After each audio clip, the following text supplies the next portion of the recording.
The Denver Nuggets are set to miss Aaron Gordon for at least multiple weeks. Aaron Gordon suffered an injury in the first quarter of the game versus the Toronto Raptors last night in a win, but the Denver Nuggets, they're going to have to figure out how can they survive without Aaron Gordon, who will they turn to, and what does this mean for the near short-term future for this Denver Nuggets season. Y'all, it's time to talk about all that and more here at Locked On Nuggets.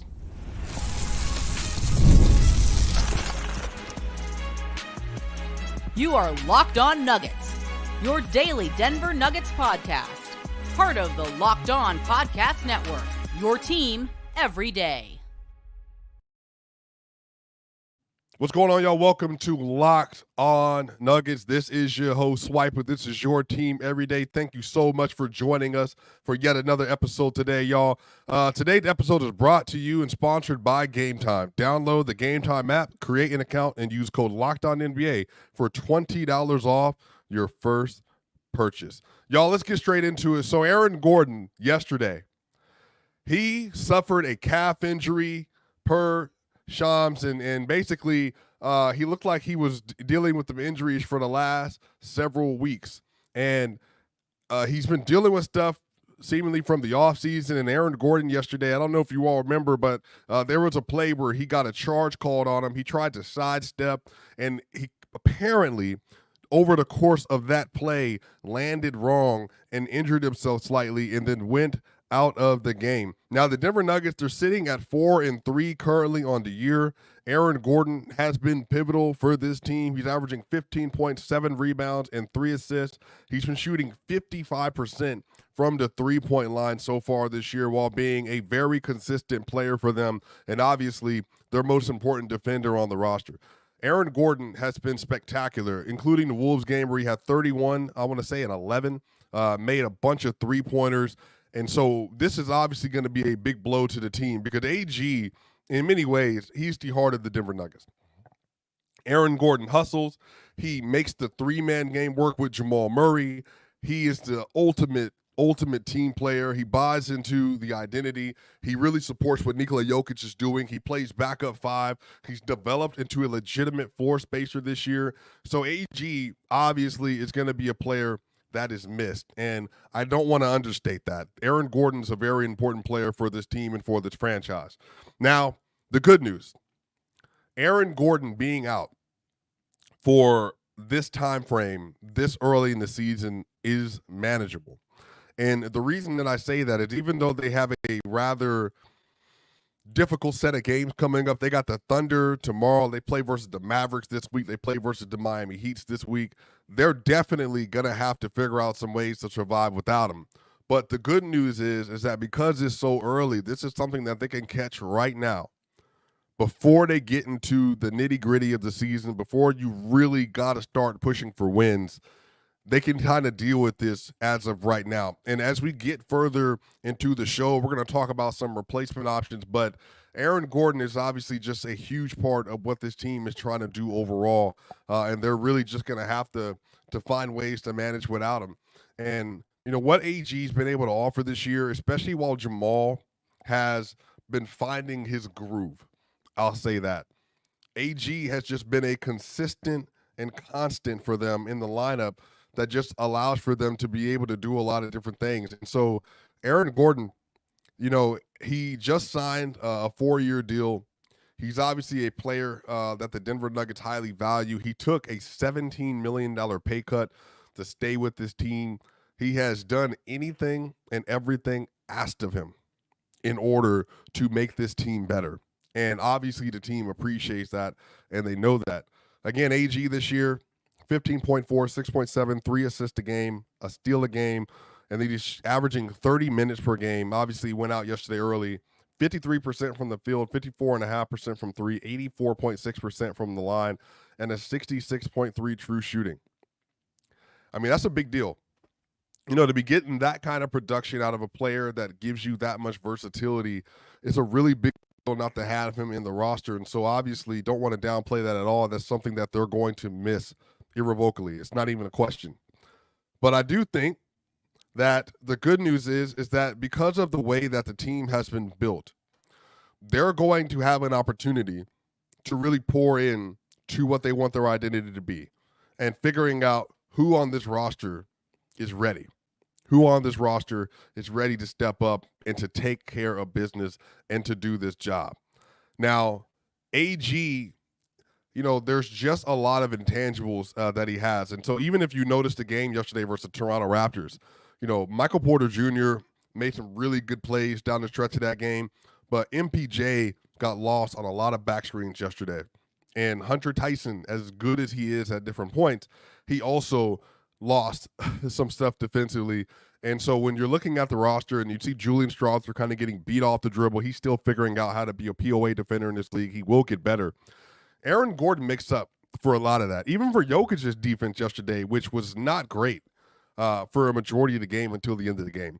And I wouldn't even say not just not great, but not good. And Aaron Gordon is able to be a backline protector versus a lot of that stuff. And even in the comeback yesterday, you could just see there were just points in time in the game where they really needed him to be on the court. But again, you go back to the Minnesota Timberwolves game. You go back to the Brooklyn Nets game. You go back to even the OKC Thunder game they played originally. He just has such a big responsibility. And because Aaron Gordon has developed like legitimately as a floor spacer this year, that's just going to change the fulcrum for how the team is laid out. And they're going to have to find some really creative new ways. And again, this is going to be a big task to fill for the players that we're going to talk about on the other side. But I do think for AG has just been such a consistent solvent for them. So I'm actually really curious to see how Nikola Jokic is going to be able to utilize this. And so what they can do is they're probably going to have Michael Porter Jr. playing a lot more four. Michael Porter Jr. is going to have to be a much bigger rebound. Now, he's already rebounding well. He's averaging 7 a game.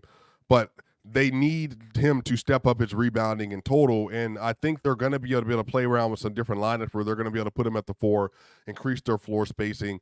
But on the defensive end and on the rebounding end, that's where Michael Porter Jr. is going to have to be able to step up and do more. Now, granted, he is doing that. He had 19 and 9 and 3 assists yesterday. He played really well down the stretch. But I do think that this is going to be a fun opportunity for him to be able to utilize his game even more. Now, obviously, Aaron Gordon being out is one thing, but then Jamal Murray's in concussion protocol. And as of right now, he has not been cleared to resume basketball activities. So that's really where a lot of the stress is going to come from. They're already inserting Russell Westbrook into the lineup.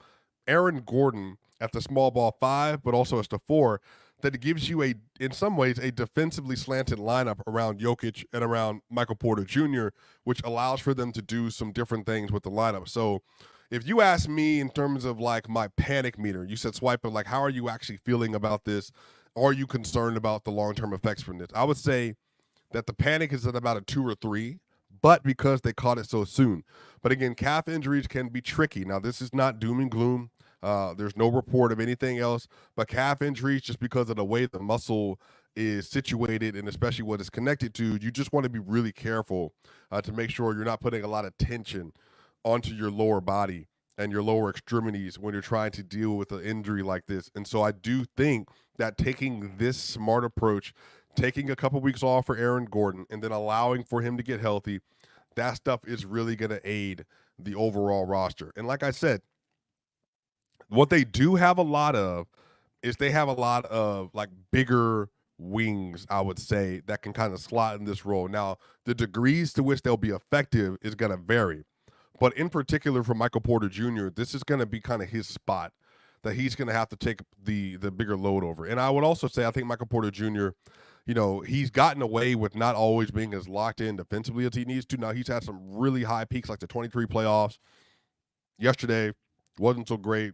On the year, I think he's had some overall good performances relative to like who he is, but Porter's going to have to step up on that end, and that defense, it's just going to have to get more consistent from him. And the Nuggets and Michael Malone, they're just going to have to be a little bit more willing to experiment and try some things. But because of the way that the personnel is slotted, they actually have, I would say, a couple of different options for them to put out on the floor. And so for the rest of the show, the next segment, we're going to talk about some of that, like who are going to be the players that might be able to fill that position a little bit, and then what are the Denver Nuggets going to do to try to stay afloat.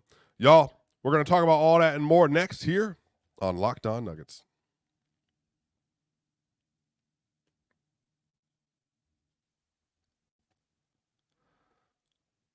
Listen up, renters. You ever feel like you're stuck in this loop of rent payments, just watching your money vanish into thin air? It's time to turn that rent game around and start earning some serious rewards. That's where Bilt Rewards come in.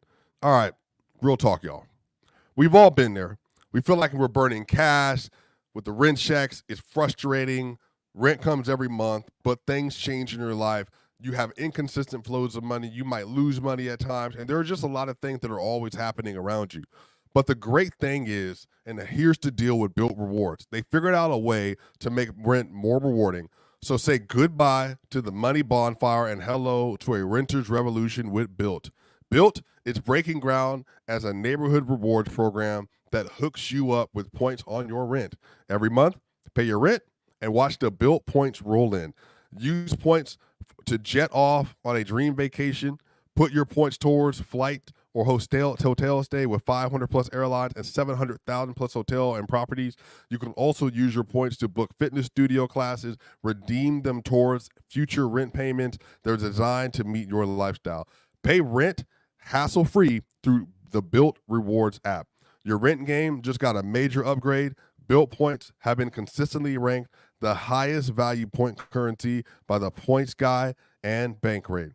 Earn points by paying rent right now when you go to joinbilt.com/lockedonnba. That's joinbilt.com/lockedonnba. Make sure to use our URL so that they know we send you. Join built.com/lockedonnba to start earning points with your rent payments today.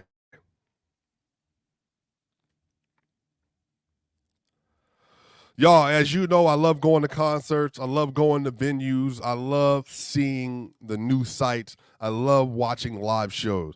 And y'all, there are so many great things about Gametime that help you to get to where you want to go. And Gametime has a new feature called Gametime Picks that makes getting tickets to see your favorite teams play live even easier. Gametime Picks filters out all the fluff to show you only incredible deals on great seats so you don't have to waste time searching through thousands of tickets. And y'all, literally, Gametime Picks, the curation makes it even easier to save more on sports, concerts, comedy, and theater. You have all-in pricing, which toggles this feature to show you the total up front with no surprise fees at the checkout. So take the guesswork out of buying tickets with Gametime Picks. Download the app today and create an account and use code LOCKEDONNBA for $20 off your first purchase. Terms apply. Again, create an account and redeem code LOCKEDONNBA for $20 off. Download Gametime today. What time is it? Game time. We'll be right back for more here on Locked On Nuggets.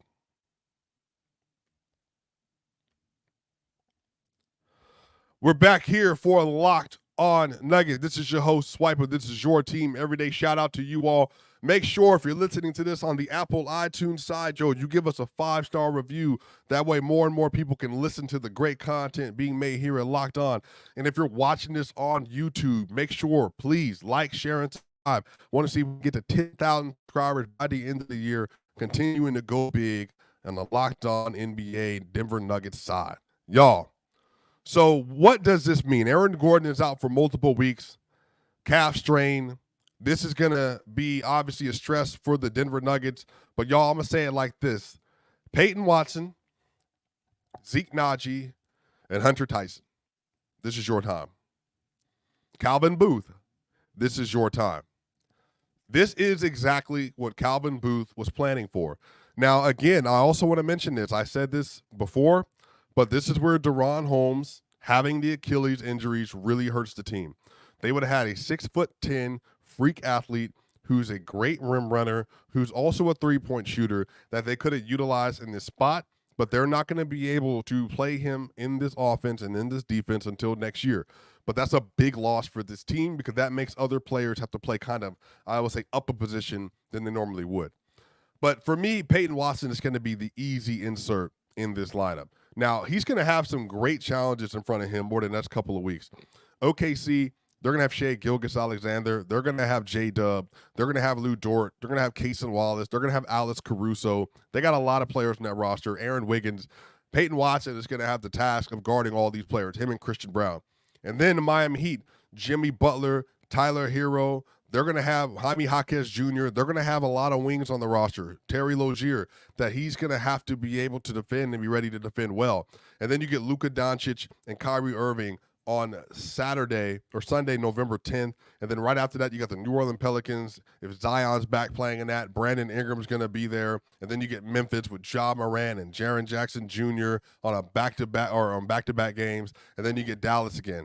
So y'all, just going through that list, that is going to be an incredible, and I mean an incredible run of games and talent that Peyton Watson is going to have to be willing to step up and play in. Now here, Peyton Watson did step up last year, but he's going to get, Lord willing, a great opportunity to prove his value to the league and to the team. Now, one of the things that this kind of reminds me of, if you're not all Broncos fans, then, forgive me, but in 2015, DeMarcus Ware went down, and Shaq Barrett, who was just a player coming off the bench for the Denver Broncos, he ended up having to step up in his defense. And you really saw, like, the Denver Broncos were able to find out they had like an elite pass rusher, not just with Von Miller and DeMarcus Ware, but added Shaq Barrett to that. And I think that's another scenario for Peyton Watson where you're missing a starter, you're missing a player that has tremendous value on this team and in the league. Well, now you're in an opportunity where you can look at Peyton Watson and say, look, you know what you're going to do. We need you to play elite defense. We need you to be a shot blocker. We need you to move your feet. We need you to communicate. We need you to hustle. But Peyton Watson, you're going to have a lot of opportunity to be a play finisher as a rim runner in that dunker spot, but you're also going to have a chance to kind of be on the wings a little bit and operate as a three-point shooter. And he had that moment. Yesterday versus the Toronto Raptors where he hit a clutch three-pointer. I think that put them up 1. And so those are the kind of opportunities you're going to have in front of you. But then also, too, the thing that Peyton's going to have to do well is rebound. Rebounding. He needs to step up his rebounding game because the team is going to need him to do that because not having AG in there, you're losing another contested rebounder in the lineup. So Peyton Watson, the first person. Next up is Zeke Nnaji. Y'all, Zeke Nnaji is the 5th highest paid player on the team. He has an $8 million a year deal. He's making $32 million over a 4-year span. And Zeke Nnaji, when he was drafted to this roster, they had ideas. They had a picture in their brain of him playing next to Nikola Jokic and Jamal Murray and Michael Porter Jr. That was a part of the vision. Now, Zeke has not been able to consistently stay healthy. That's primarily why he's not consistently been in the rotation. Obviously, he had some really bad moments as well, where he doesn't catch the ball super well. He doesn't rebound super well. But again, Zeke, you want to prove yourself to this team. You want to prove yourself as a valuable NBA player. You want to make a name for yourself. These are the kind of windows you do this in. And again, Zeke, y'all, is a big dude. He's about 6'9.5", close to 6'10". He's pretty like stocky and big. He's going to need to really cement himself as a really positive swing factor for the Denver Nuggets at that 4-5. Because now I think with the Sarge thing, Sarge might get into the rotation again, y'all, but it may not come down to that because it might just end up being we're just going to move a player up, and meaning move up Peyton, move up Hunter Tyson, and then move up Zeke Nnaji. But I think Sarge is probably still going to stay on the bench, which, again, is another confounding thing because their backup big they signed to be the backup to Jokic has proven to be unplayable. But I think the way that the lineups are going to go, it's going to be Russell Westbrook, Christian Brown, Peyton Watson, Michael Porter Jr., and Nikola Jokic. That's 5. And then it's going to be Julian Strawther. It's going to be Hunter Tyson. I think it's probably going to be DeAndre Jordan. And then in that point, it's probably going to be Zeke Nnaji. And then they probably might start playing Trey Alexander a little bit just so that he can like start learning how to play the position because, again, they've really been relying on like one guard and Russ And then Peyton Watson, or then Peyton Watson's bringing the ball up at times, Christian Brown's initiating the offense, and then Julian Straughter's initiating the offense. So they're going to definitely share responsibilities a little bit, but I do think Trey Alexander is going to have an opportunity to play a little bit more with this team.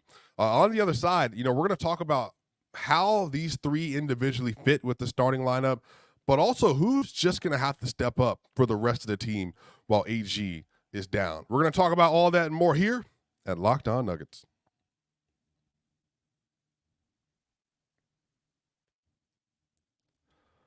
Get ready to tackle the NFL action with FanDuel's America's #1 sportsbook, because right now, new customers can bet $5 and get $150 in bonus bets if you win.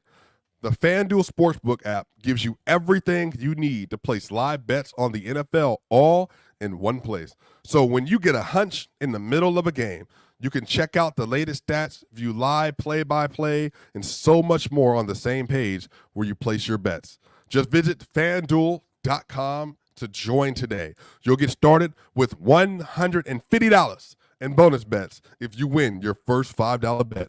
That's FanDuel.com. Never waste a hunch and make every moment more with FanDuel, an official sportsbook partner of the NFL.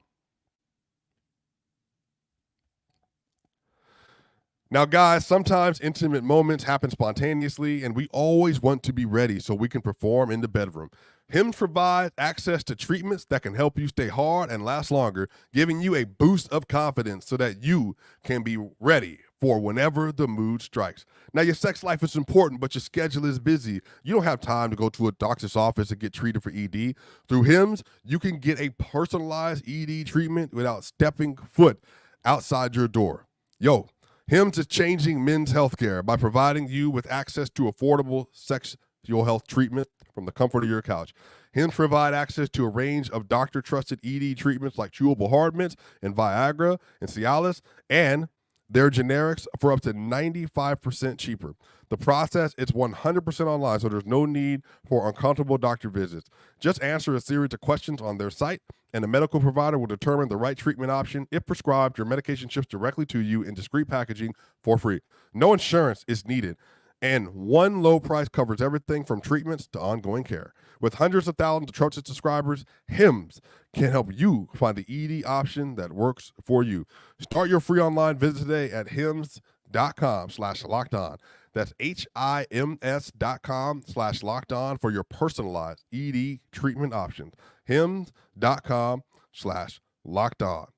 The products mentioned are chewable compound products which are not approved, verified with safety effectiveness FDA. Prescriptions require online consultation with healthcare provider to determine appropriate. Restrictions apply. See website for details and important safety information. Subscription required. Price varies based on product and subscription plan. We'll be right back for more here on Locked On Nuggets.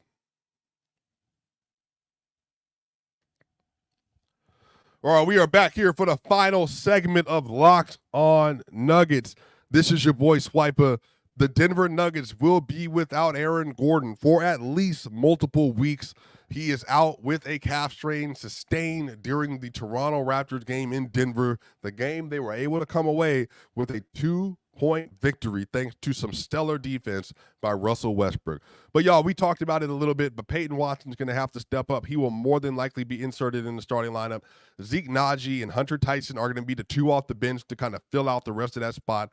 But really, that's probably, to me, going to be the most solidified bench rotation. Now, I do think Trey Alexander needs to get in the mix a little bit. I think Julian Straughter definitely needs to continue to get more and more minutes as time goes on. But right now, Julian Straughter, DeAndre Jordan, Hunter Tyson, Zeke Naji, that's probably your immediate four off the bench. But I do think that Trey Alexander needs to be the 10th man that gets in there. And maybe when Vlatko Čančar gets healthy, that could be another one. Now, also, I do want to mention this. Thank you, Sammy Slam 1. There was a report, I believe, from Mark Stein that the Denver Nuggets, that they were interested in acquiring Lonnie Walker, who's currently playing overseas. Now, they would have to pay out the rest of his contract and bring him on a veteran minimum. But just so you know, he is on the board for the Denver Nuggets, and he was playing well with the Boston Celtics. He played well last year. He had a Brooklyn Nets stint that went really well. He had a Lakers stint that went fairly well. For some reason, he's out of the league currently, but he's a really talented player. Again, not like an NBA great player, but just a good basketball player that does a lot of things well, from shooting to driving, connected passing, and he's a very passable defender to a good defender when he's locked all the way in. So the Nuggets might be bringing Lonnie Walker in, but we'll have to see. But right now, it's going to be Calvin Booth. This is your moment, because Calvin has basically told the Denver Nuggets from day one that Christian Brown, Julian Strawther, Zeke Naji, re-signed him, and then having Hunter Tyson on the roster, Peyton Watson, these 5 players can be key contributors for this team. And right now, all 5, I want to be clear about this, all 5 of those players are in the rotation. And then on top of that, again, if Deron Holmes didn't tear his Achilles, he absolutely would have been in the rotation, and that would have been 6 players that were drafted by the Nuggets would be in the rotation. So the Nuggets are like in a very interesting situation, because early in the season, going into the year, a lot of people were down, including myself, on having so many young players on the roster, because to win championships, you typically need players between 28 and 29 years old that are veterans, that are smart, and that know what they're doing. Now, Russ is that. Russ is going to be 36 here soon, and then you have Jokic, who's 29. Then you have Aaron Gordon, who's 29. Jamal Murray's 27. And then Michael Porter Jr. Jamal Murray's 28. Michael Porter Jr. is 26. So that's where their window is. That's like their window of talent is all within this like mid to late 20s era, soon to be in the early 30s. But the way the Nuggets are going to have to really win right now without Aaron Gordon is by being as willing to run in transition and to lock up as often as possible. Because Aaron Gordon gives you a lot of half-court versatility that I think that the Peyton Watsons of the world might not be ready for. But what Peyton Watson did yesterday, I think he was 7-9 from the free throw line. You absolutely, Peyton Watson can be a guy that's attacking the rim with viciousness and getting to the line. That's going to be a part of your game. Finishing dunks on those lobs, finishing dunks off those backside plays, off those cuts at the dunker spot, finishing those corner three-point shots. That's going to be a bag. Peyton Watson, you can get 12 to 16 points a game just doing that. And then playing elite defense on the other end, especially being an elite rim protector, because Jokic, we know, cannot guard the rim. But then Zeke Naji as well. Zeke, when he's been healthy, has been able to put together some really important stretches, and I think Zeke can earn his way into the rotation. Now, he can be a small ball backup 5, but again, Zeke Naji can also turn into a legitimate 4 next to Joker, and we can get 2 weeks of basketball to see him do this. And I already mentioned the schedule that's coming up, but again, they got to play OKC. You're going to have to guard J-Dub Zeke. You're going to have to guard SGA Zeke. You're going to have to be able to rebound and run Zeke. You're going to have to be able to hit three-point shots Zeke. You can do it. This is an opportunity in order to do it. And then on the other end of this, you look at somebody like Peyton Watson. You look at somebody like Hunter Tyson. Like Hunter Tyson, I did not think he was going to be in the rotation.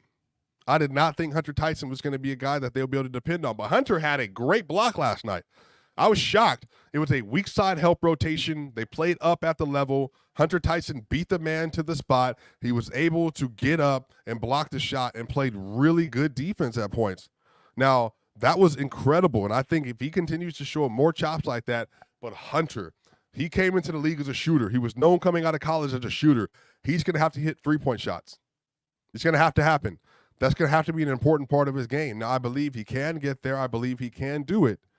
But that's going to be something he has to make sure he's adding to his window while Aaron Gordon is not there. Again, y'all, it's not the end of the world. It's a calf strain. It's something that's going to hold him out for multiple weeks, but he will be back. And eventually Jamal Murray is going to come back. Now, when Jamal gets back, that's somebody that has to pick up the slack. So in terms of who steps up, it's going to have to be Peyton. It's going to have to be Zeke. It's going to have to be Hunter Tyson, but it's also going to have to be Jamal Murray when he gets back. We need to get Jamal Murray back to last year's regular season form. We have to get that. And especially if he was dealing with any lower body extremities, he's been able to sit out for a little bit. Hopefully he comes back as he feels good in the head. There's no issues there. And then he can take care of business and help the Denver Nuggets to make another run that they're looking to make. Now, this is a tough part on their schedule, but these are winnable games. And even versus OKC, those are winnable games, man. Jokic has to win his minutes tomorrow.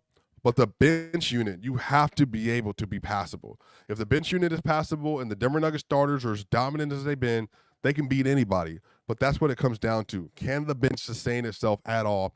And especially now, relying on Zeke Naji, relying on Hunter Tyson, and then obviously DeAndre Jordan. But, even Isaiah Hartenstein's out, so Zeke might have to play some 5 minutes. Sarge can't play in that kind of game. So we'll have to find out. But let me know what y'all think in the comment section. Do you think the Denver Nuggets are going to be able to sustain without Aaron Gordon? Who do you think needs to step up mostly in his place? And also, how excited are you to see if Calvin Booth's vision was right? This is Locked On Nuggets. This is your host, Swiper. See you on the other side.